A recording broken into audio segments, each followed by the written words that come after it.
Assalamualaikum warahmatullahi wabarakatuh. Saya Rishayu Nabila, mahasiswi semester 4 kelas karyawan Fakultas Ilmu Kesehatan Program Studi Kesehatan Masyarakat Universitas Ibnu Khaldun Bogor. Pada kesempatan ini saya akan memaparkan rangkuman materi mata kuliah Islam disiplin ilmu kesehatan dari pertemuan 1 sampai dari 7 dari dosen pengampu Bapak Dr. Ahmad Alim. Materi yang akan dibahas yaitu Islamisasi ilmu kesehatan dari pertemuan 1 sampai dari 3, kemudian personal hygiene, psikologi kesehatan, kesehatan lingkungan, dan menjaga kesehatan individu.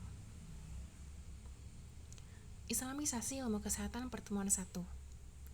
Islam disiplin ilmu penting untuk dikaji dan dipraktikkan dalam kehidupan karena dengan islamisasi nanti akan melahirkan sarjana yang memiliki kepribadian yang baik hubungannya dengan Allah dan hubungannya dengan masyarakat serta bahagia di dunia maupun di akhirat. Islamisasi ilmu sains tidak terpisahkan antara sains dan agama, sehingga prinsipnya pengetahuan empiris yang logis dan juga berdasarkan wahyu, tidak hanya berdasarkan panca indera saja. Dalam pemikiran budaya barat, menjadikan akalnya sebagai pembimbing kehidupan, tanpa wahyu yang membedakan realita dan kebenaran yang memisahkan dunia dan akhirat. Konsep Islam dalam kesehatan masyarakat terfokus pada kesehatan fisik dan jiwa, sehingga sehat dalam Islam itu sifatnya komprehensif, yaitu lahiriah dan batiniah. Islamisasi ilmu kesehatan, pertemuan 2. Mengapa sehat sangat penting? Sehat adalah karunia Allah Subhanahu wa Ta'ala, sehingga apabila kita sadar, kita gunakan sehat itu untuk kegiatan produktif, beribadah, beramal soleh, atau memberikan manfaat untuk orang di sekitar. Sebab itu tugas kita sebagai hamba Allah. Kesejahteraan seorang mukmin yang sehat dilihat dari sehat jasmani dan sehat rohani, yaitu bersih secara jiwa dan fisik. Dan juga ya, puasa salah satu ibadah yang menyehatkan badan.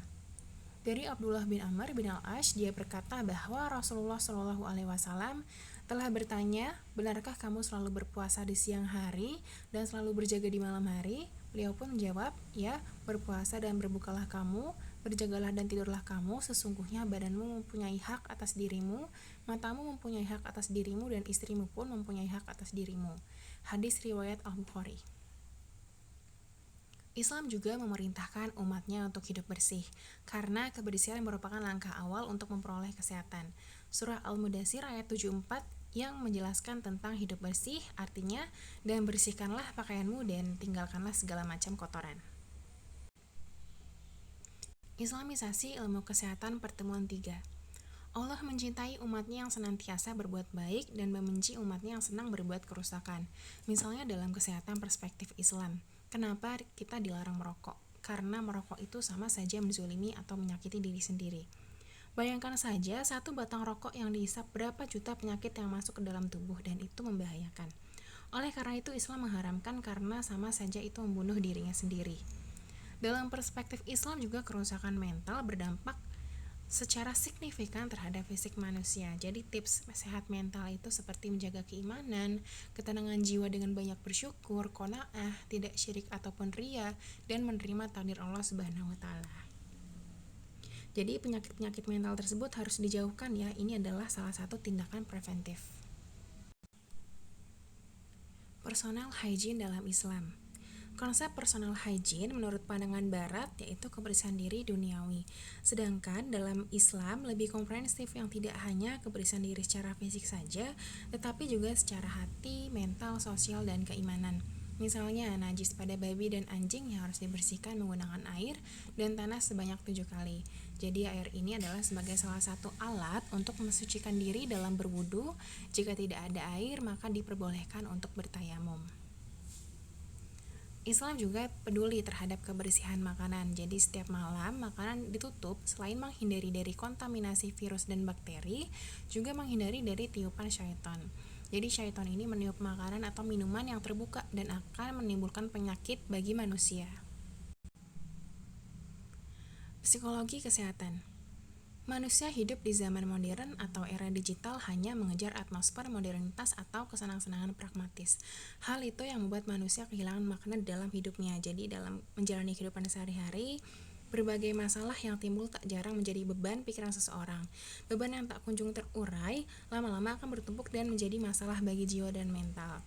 Hal ini juga menyebabkan penyakit kolbu, yaitu penyakit yang salah satunya disebabkan oleh dosa, dan dosa itu akan menjadi penyakit hati bagi manusia. Penyakit kolbu itu seperti sombong, congkak, kepala batu, suka mencela, suka marah, memaksakan kehendak, tamak, kikir, dan suka membantah. Lantas bagaimana agar kita bisa jauh dari penyakit kolbu? Kita senantiasa membaca Al-Quran dan maknanya. Al-Quran diciptakan oleh Allah untuk menjadi kitab suci umat Islam, sekaligus sebagai pedoman hidup umat Islam. Kita juga selalu sholat malam, berkumpul dengan orang yang salih, berbanyak berpuasa, dan selalu berzikir malam. Kesehatan lingkungan. Kesehatan lingkungan yaitu mempelajari hubungan timbal balik antara faktor kesehatan, faktor lingkungan, dan perilaku individu. Jadi lingkungan hidup merupakan kesatuan ruang, benda, keadaan makhluk hidup termasuk manusia dan perilakunya yang mendukung kesehatan lingkungan. Jika manusia dengan pola pikir yang rusak, maka rusaklah lingkungan sekitarnya. Allah Subhanahu wa taala berfirman kepada malaikat dalam surah Al-Baqarah ayat 30, "Sesungguhnya aku hendak menjadikan manusia sebaik-baiknya khalifah." Jadi maknanya adalah Allah menjadikan bumi yang tujuannya untuk dimakmurkan. Manusia tidak hidup untuk dirinya sendiri, tetapi juga dia peduli terhadap lingkungannya, sehingga Allah Subhanahu wa taala melarang manusia melakukan kerusakan di muka bumi. Pertama yang kita lihat dalam masalah kesehatan lingkungan islamisasi adalah perspektifnya bahwa Allah menciptakan alam ini untuk manusia, bukan untuk dieksploitasi, tetapi dimanfaatkan untuk kemakmuran bumi sebagai sarana beribadah kepada Allah. Jadi Allah itu mencintai orang-orang yang bersuci dari najis kotor dan juga bersuci dari segala dosa secara batin. Jadi kebersihan lingkungan itu adalah bagian dari keimanan. Menjaga kebersihan bukan hanya rutinitas biasa, tetapi ada nilai iman yang tidak hanya sekedar sehat biasa, melainkan sehat jiwanya. Menjaga kesehatan individu. Hidup bersih dan suci adalah bagian dari keimanan. Nabi Muhammad SAW mengajarkan bahwa dalam rangka menjaga kesehatan individu ada istilah dalam hadis yaitu sunnah-sunnah fitrah yang diriwayatkan oleh Imam Bukhari. Beberapa perkara yang menjadi budaya hidup fitrah yaitu khitan, mandi, mencukur bulu, memotong kuku, mencukur kumis, menjaga kebersihan kulit, selalu mencuci tangan setelah bangun tidur, serta menjaga perut dari makanan yang kotor atau tidak halal. Sekian pemaparan rangkuman materi yang dapat saya sampaikan, semoga dapat dipahami dan bermanfaat. Kurang lebihnya mohon maaf karena kesempurnaan hanya milik Allah Subhanahu wa taala. Terima kasih. Wassalamualaikum warahmatullahi wabarakatuh.